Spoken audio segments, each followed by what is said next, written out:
আসসালামু আলাইকুম। সৌদি আরবে রহমতের খেজুর, নবীজি গাছ লাগাই গেছে খেজুরের জন্য। দেখেন কত সুন্দর খেজুর। এই গাছটায় খেজুর আছে মানে 10 মণের উপরে খেজুর আছে। আর এত সুন্দর আল্লাহ রহমতের খেজুর দিয়েছে যে আপনারা ঘুরে ঘুরে দেখতে পাচ্ছেন এদিকে অসংখ্য খেজুরে ছড়া ধরছে। এবার 3টা গাছ এদের আসলে এদের দেখা যায় সেম সেম গাছ, এও সেম সেম গাছ তখন একবারে সেই সুন্দর সুন্দর খেজুর ধরছে আল্লাহ রহমত। সুন্দর সেম সেম গাছে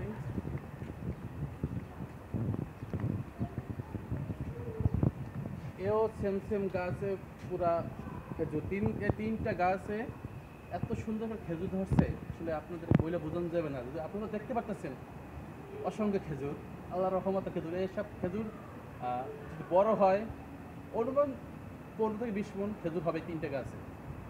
সবাই ভালো থাকেন, আবার ভিডিও দেবো যখন খেজুরটা বড় হবে তখন আবার একটা ভিডিও দেবো আপনাদের সামনে। ওকে, আল্লাহ হাফেজ।